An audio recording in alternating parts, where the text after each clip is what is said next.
From AI to nepotism, with a side of erasure of Asian characters and a stereotypical approach to the characterization of the remaining cast from the original series, it's clear to everyone involved, with both watching and probably the remaining sane members of the team, that nobody has any clue what the hell they're doing with this reboot. One thing about school. Damn! You need shoes, bro. Hello Mystic Berries, welcome back to the channel. Today we are going to be watching the Winx Club reboot.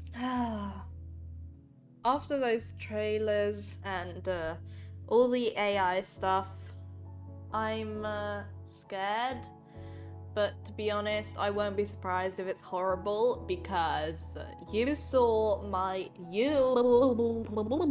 I don't know what I'm doing anymore. You saw my review of the trailer and my analysis of it and all the issues it had.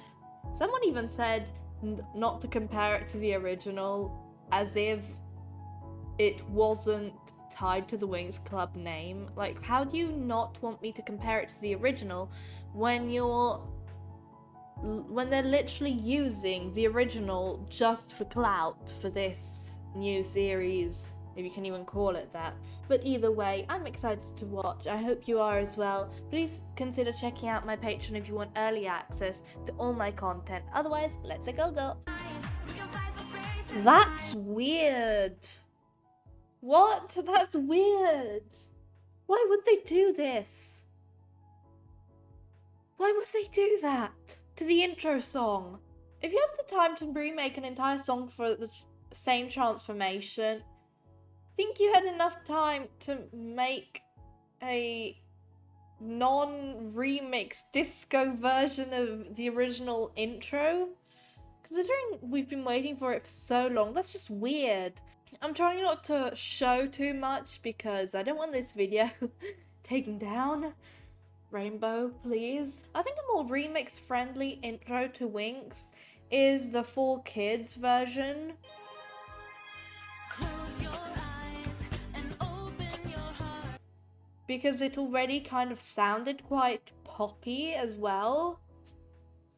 So it's weird that they just I think they're just trying to use the nostalgia factor. It's still odd. I mean, the vocals are fine. I can't really show anything, but the vocals are fine. It's just the production on the vocals is not good. The production in general is just like not good. It's just like it's literally just scenes from the trailer. There's nothing really too exciting about it. My name is Bloom. I'm Marinette. 16-year-old girl to spend her birthday than scribbling in that old diary. That's... Come on. Okay, so Mike comes in. Huh? It's weird for a 16-year-old girl to be scribbling whatever he just said in that old diary, but isn't he the one that was like, you can't have a bike, you're only 16, you're tiny? Have they just like altered his character entirely? That's weird. Oh, I hate that. This is for me? It must have cost you a fortune. You can't. Oh my god. Okay, look. I know this is going to sound weird, but she's such a pick-me. I know what you're going to say. How is being appreciative being a pick-me? It's because they're making her too perfect to be flawed. The nice thing about Bloom is when we hated her, we could understand that we didn't like her because she was human. This one I hate because she doesn't act like a person. Like, it completely retcons her entire struggle with being a teenager, coming out of her first experience with puberty, trying to figure out who she is. And I feel like that's what also charmed a lot of people and what made them decide to follow along. So for her to kind of be the perfect version of a teenager every parent wants is just like a bit... It feels like one of those excuses like, see, children aren't allowed to have flaws now. I know that's a bit of a stretch, but it's also just making her one-dimensional. Not to mention they're really leaning into the copycats of Miraculous. Like, they're just... Also, I just don't like the way... I know this is just like a pet peeve for me. It's no longer like an Italian show. It's no longer got aspects of Italian culture that were relatable especially to Italian children, but not necessarily. Like fun facts that perhaps people from other countries don't know. Why she was so insistent on a scooter is because when you're in Italy, you can get a scooter license at 14. So the reason she was so insistent on getting a scooter is because she was probably asking for like 2 years. And it's like common knowledge here that if you want one, you can have one at 14. Like it's not like some kind of dangerous, like a motorbike. So it's just like little things like that. Because it's kind of like one of those big markers in a way. It's a bit like when 16-year-olds in America get their driver's license in a way. It's kind of like the first step to that for us. So sometimes, like me, I just didn't want one. I didn't want to bother with it, but a lot of people probably like take pride in the fact that, haha, I'm finally old enough, especially when it's like at that age where you want to be older. She'd probably been like struggling internally with that for 2 years. And see how long I've been rambling on about that one point? See how deep that goes, that one little detail being changed, how much character can be just removed from her immediately. What is that? Hi, sisters! I'm sorry, what the... I'm sorry. I'm sorry, but it's just so... How did she dodge it?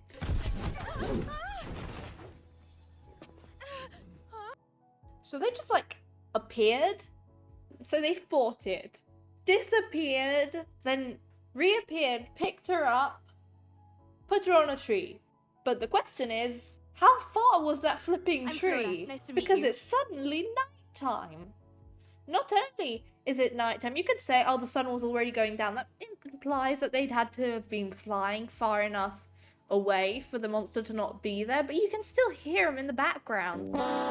Oh, yeah, Flora just broke her arm. Makes sense. I mean, all those beatings she's taken over the years. Not to mention that they've taken out all the character from the Winx opponents, which is one of the reasons people loved the Winx so much, because even though it was quite like villain bad, it still showed us the internal, almost like internal workings of a villain, what makes them a villain, and what morals and dilemmas that they kind of respond to differently from who we're supposed to consider our heroes, and why the heroes are actually better than the villain. It's all, that's something that's really important in a show that's like showing you clearly who the villain is, because with Nut, you had him being basically this servant of bad people. He eventually redeemed himself, but he had to overcome a certain weakness that was him not like being brave enough to free himself of them. But that's something that is made clear, and that's why while we root for him to be free, we're not like actively caring for him as much as our main characters, because in our main characters, in contrast, we see that bravery, that kind of stubbornness to do what they believe is right. So it shows you that contrast between them, and them just kind of removing that huge aspect takes away so much depth. I'm not going to even like go on about the fact that Bloom and Stella's friendship and everything is just also being removed, and their special bond, because now they've just thrown Flora in here because Eugenio needs to have his favorite Winx and everything, of course. It's just weird to me, the way they've done certain things.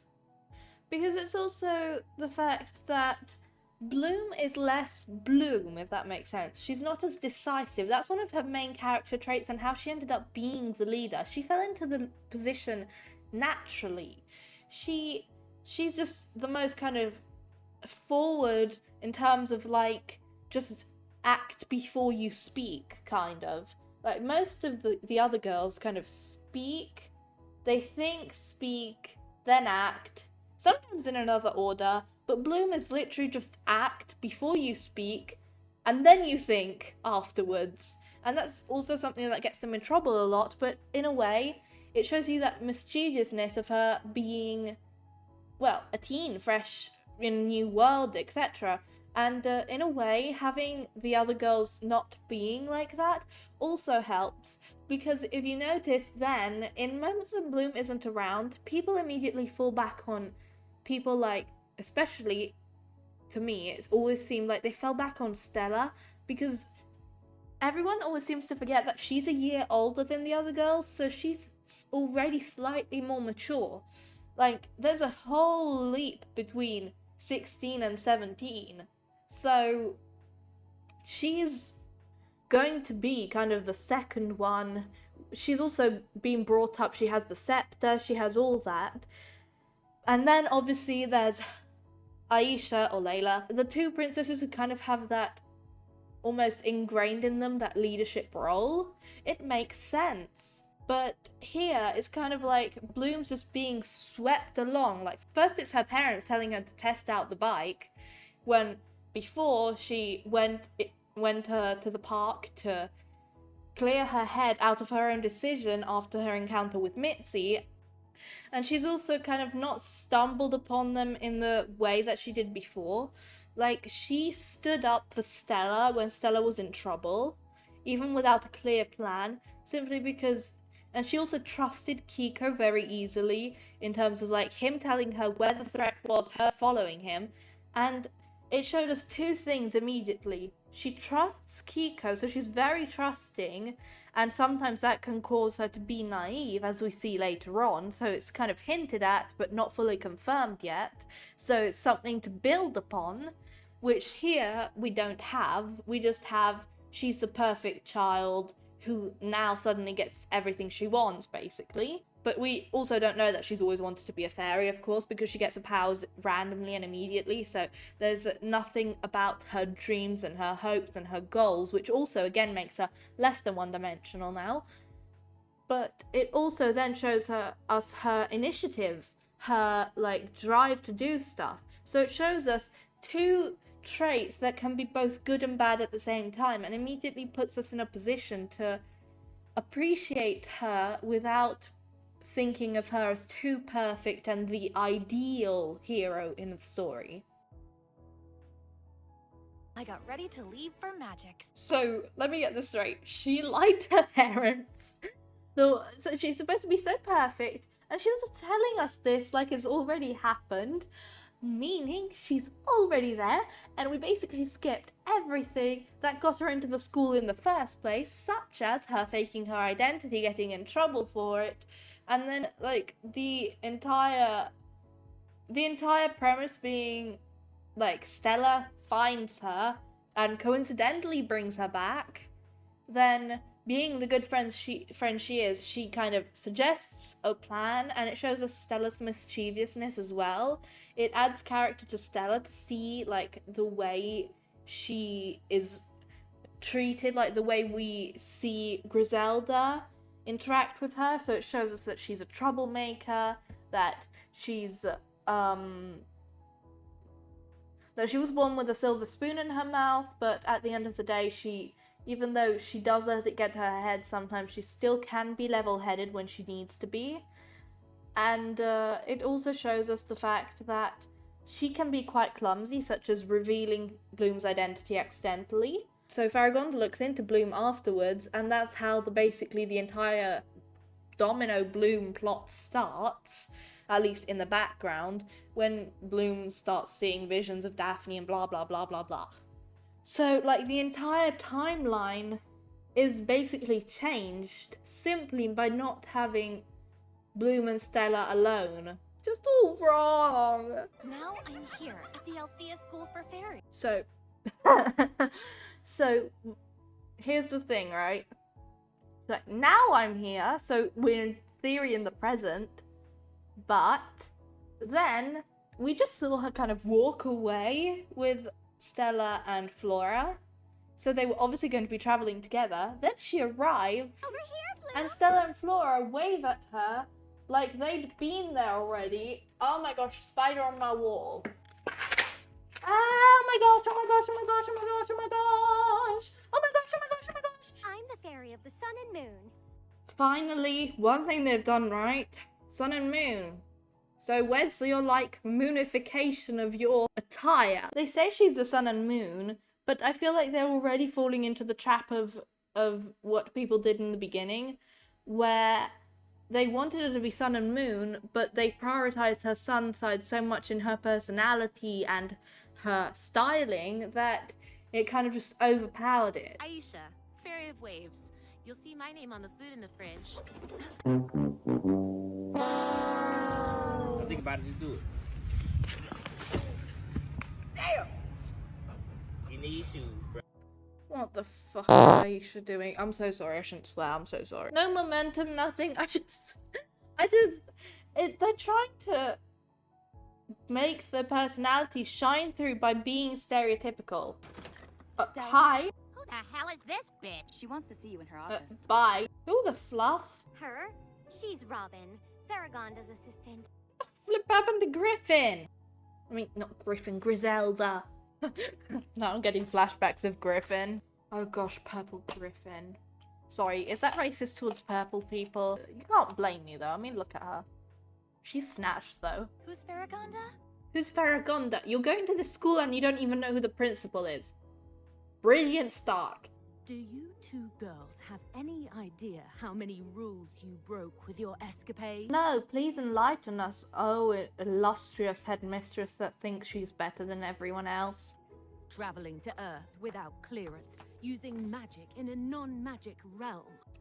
In the original... Okay, you're going to be hearing me say that a lot, so get used to it, please. Thank you. It wasn't even their fault.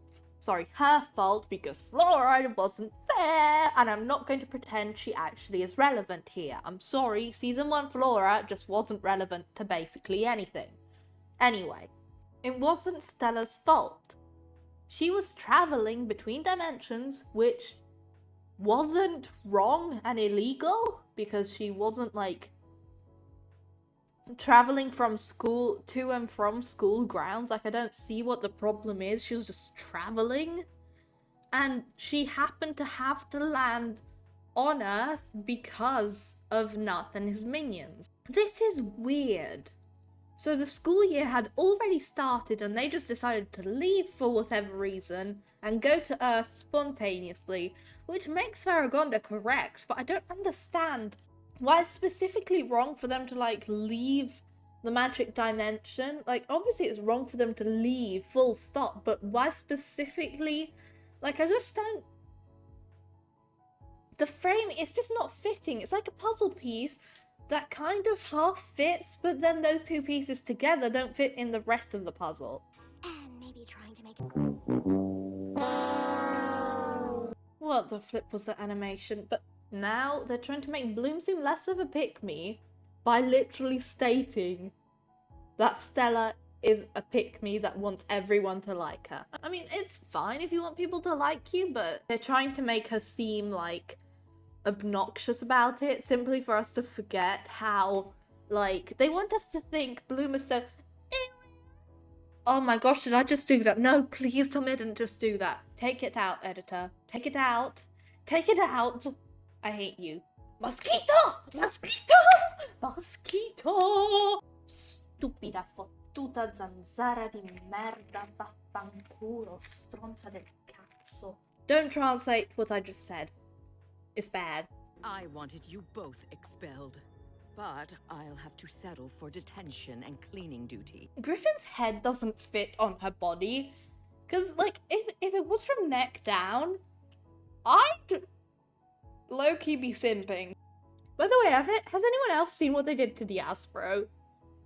I mean, it would be fine if it was any other character, but why was it so necessary to, like, make her all fluffy, cute, and innocent looking? Like, one of Diaspro's charms was that she was unapologetically so, like, sharp, which is one of the reasons why, like, when she was associated with diamonds or whatever her power was, like, it wasn't as surprising, because here's the thing, right? Most of the fairies, their personalities clearly tie into their powers. It's a bit like in My Little Pony, where their, like, talent ties into their personality. So it makes more sense for her to go with these, like, harsh lines, these strong reds, to suit her strong character. But here they've kind of softened her up simply to pretend she's a wolf in sheep's clothing.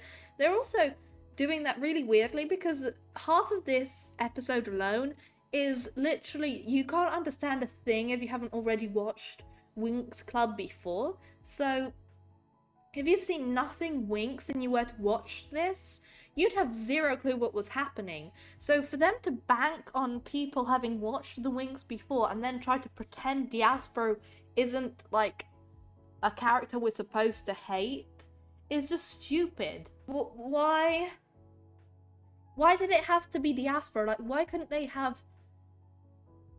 I don't know how to explain it. Maybe a random girl that had a crush on him, or maybe a situation where it was, I know it's cringy, but like his sister, and then there was this whole misunderstanding about her being his sister, and then she thinks she's evil, and that's why she's like a wolf in sheep's clothing, but she's actually nice. I don't know, it's just, there's something, it's like these people have never even, if it is people, because it's literally just AI, they've, like, literally never picked up a book on how to animate and write people. I'm sorry, I could do better. And I suck at this. Give me anything. My first video I made in PowerPoint. If you gave me a PowerPoint presentation to do, I could make the entire... Should I try? Oh my gosh. Like, if you'd like me to make the entirety of this episode in PowerPoint to prove a point. Poor Icy. Can I be honest? Bloom's a little bit... This is something I hate, right? With, like, the chosen one tropes. When the chosen one has everything, but they're, like, humble, but not in a way that's charitable, if that makes sense. Like, they almost pretend to be humble, but in reality, they're always like, well, I'm the chosen one, I'm the special one, so you all should respect me, and that's kind of reflected in their writing. In a way, Bloom, like, if they wanted us to believe this kind of sweet girl act, she would have been walking slowly, head down, books in hand. She would have taken her Kiko plush, but instead of denying the bike the entire reason that kind of showed her trying to mature, she denied Kiko. Which, if you don't know, lots of young girls, me included, wanted to keep all their stuffed toys, all their plushies, because it's kind of part of what we are, you know? I don't see how we're supposed to treat her as if she was this empathetic being, yet we, as an audience member, have more empathy for inanimate objects than she does for literally anyone around her. And now she's just bumping into people that she could clearly see. Like, please.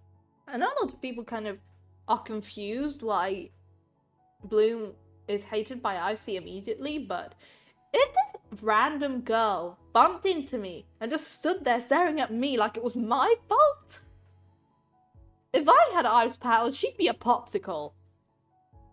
Not to mention that, like, she literally bumped into her for no reason, stared at her like she was the problem, and then Icy sensed, like, literally the one magic type that is her biggest weakness. Like, obviously she's going to be slightly alarmed and in a way kind of scared slightly. by the fact that, like, mostly Bloom and Stella are the only ones who kind of counter Icy really, really well because their magic types rely on heat. I also think that perhaps this interaction wasn't needed. Like, they could have just brushed hands or something as they were walking. Like, girls, you're just being lesbians. Please don't tell me that Bloom didn't have more connection with Icy than she did with Sky. Like, did Sky chase her around for 8 seasons? No, right? Yeah, thought so. I also think, like, they gave Icy time to hate Bloom, and then her main reason to kind of put it into action, into actually trying to grab her and snatch her in a more evil way is simply because of her power.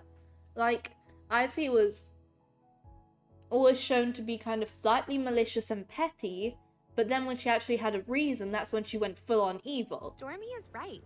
Stormy is right. Bush on What fire. the hell? Darcy was kind of like the dark and mysterious kind of like, ooh, like she has such a normal, soothing voice. It kind of shows her hypnotic powers. Darcy says Stormy is right. Don't you think, Icy? I wouldn't be surprised if that was just AI that did that line. It's gonna be trouble for us, I can tell. Okay, but like, why? It's just like so random. In a way, it's stupid for me to say and make a pun out of this, but it's the only way I describe it. She's got a fiery character now. It's like little intricacies that make them just being snatched left and right. Annoying and mean. The discrimination is insane. It's kind of like, fairies are good, witches bad. Witches are dark, fairies are light. So Stella was just literally reading that off whatever was written in history, and that's kind of like the history of the entire school. And then Flora corrects her like, not all witches are super bad, and not all fairies are as perfect as all the fairies here, and it's all witches. Like, I'm sorry, the way Flora delivered that sounded more like, I have to pretend to like these women so that they pay me for my acting. Here's our chance to get that fairy kicked out of Alpha. Why? What? Why? But why though? Damien? Damien. Who the hell is this bitch? I've said this before. He's literally just straight out of Dragon Raja. Like, they just took Caesar salad, put him in a blender with... Actually, though, oh my gosh, it's Caesar and Nono's child. Someone tell me that's not their child. Like, he's completely different. Is this the sibling trope? If this is the sibling trope, I swear, do not. Whose OC is this? Oh, I feel like I've met him before. Oh, no. No.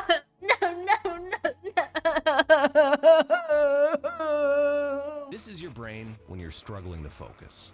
Like right This is your now. U-G-L-Y. You ain't got no alibi. You ugly. You ugly. I'm sorry about that. I'm sorry about almost killing you and then almost getting you expelled. And I'm also sorry about you bumping into me, but you low-key deserved all of that for bumping into me, so can we, like, call it even now? All we want to do is fit in. I wasn't great at that either back in Gardenia. Huh. Wish we knew that. Wish they showed us that. But no! You just have to be the victim. Everything's about you, isn't it, Bloom? Don't try to be this relatable. Like, let Icy vent. See, this is a problem, right? We know that Icy isn't being truthful, but Bloom thinks she is. So Bloom's literally making an active choice to see someone distressed and make it all about her. Like, it could be like, I understand how you feel, and I wish I'd tried to interact with you more, and I don't know, like, even if I didn't fully believe it myself, I'd still attempt to kind of tell her that, and I'm just shaking my head because I'm trying to make my ponytail flow to distract myself from how annoyed I am. I think the green button loosens the No way! So what happens if she presses the red one? Does that tighten it? That would be dark. How did Icy even get that? And now they're angry at Bloom but they completely missed, like, the entire conversation that was happening right in front of them. I give up, I give up, I give up. They're changelings. Changelings?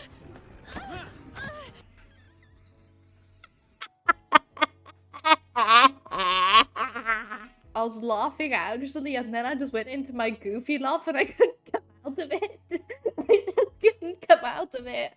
This is your fault. No shit. Oh hey, Elon Musk finally upgraded the Cybertruck. Now it has no wheels. Oh great. You ugly. So we have James Charles, Lord Farquaad, if he was blonde, someone who ran out of gel, and a fish. Brilliant. Why does Timmy look like he has a fake nose on? What are these facial proportions, and why does Timmy look like Sky's son? It's like two gay parents with their trans son, followed closely behind by the right-wing uncle that hates them all, but still tags along in the spirit of family. Why is you here? How do you know us? Who are you? See, if I was watching this for the first time, who the flip is this? Who the fluff is that? Princess of Solaria. Solaria. Solaria. Solaria. Solaria. Sole. Solare. Solaria. Simple. I've seen a lot of American people make fun of Brandon for saying it the way he did, but it's actually closer to being correct than Solaria, because Solaria. That's how you're supposed to say it. Solaria. Ah. Ah. Ah. Ah. Ah. Ah. Ah. Ah. Ah. Ah. Ah. Ah. Ah. Ah. Solar. So he says solar.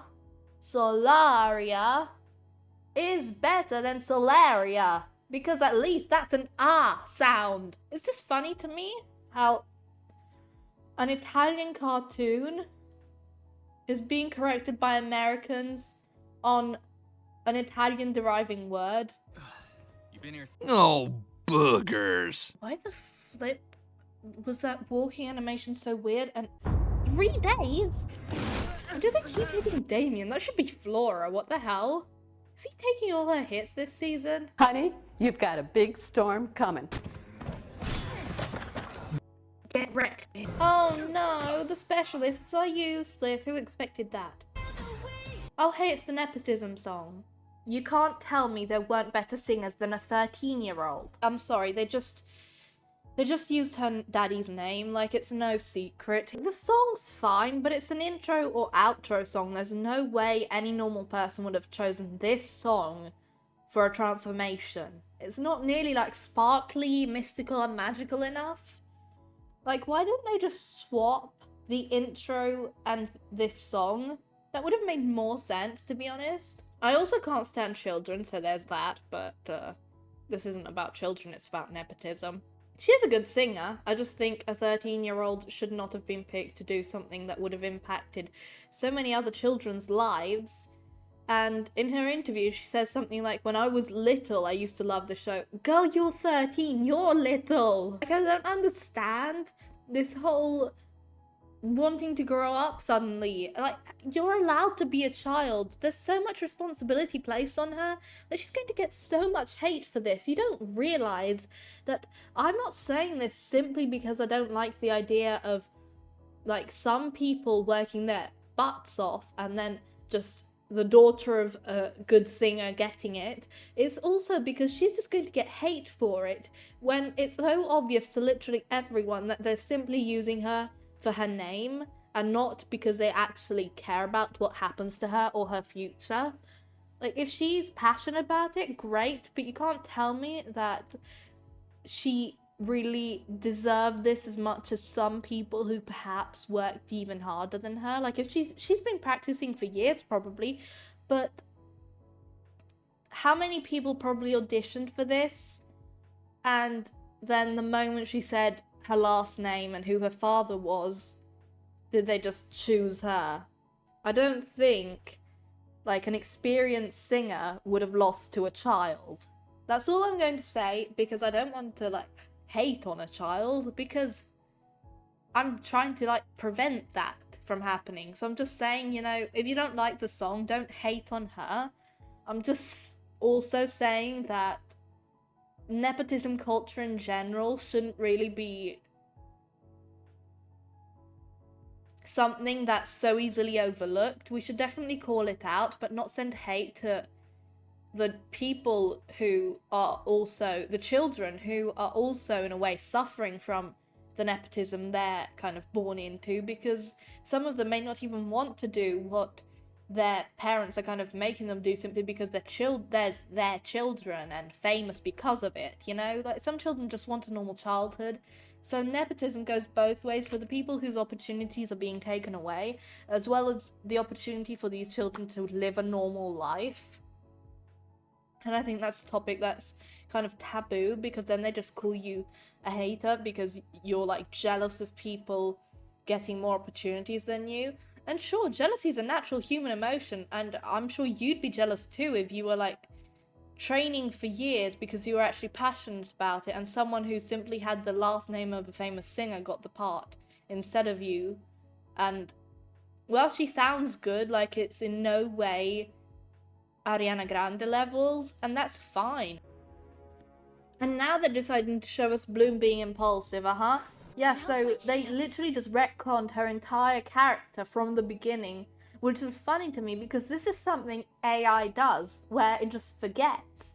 As soon as you give it another prompt, it forgets the original one. So that means the chat had been going on for so long that ChatGPT actually forgot who Bloom was, so they started to unintentionally make her more like her original self than before, but now even more annoying. Oh yeah, I kind of forgot that interdimensional travel since like season 5, 6 just became like a normal part of everyday life for them. There were no longer the rules there used to be, and like the entire reason the scepter was so powerful was because it also allowed for stuff like that, as well as amplifying the user's magic or whatever. We're back in Gardenia. There were so many Mitzi models, and they went with the chopped one.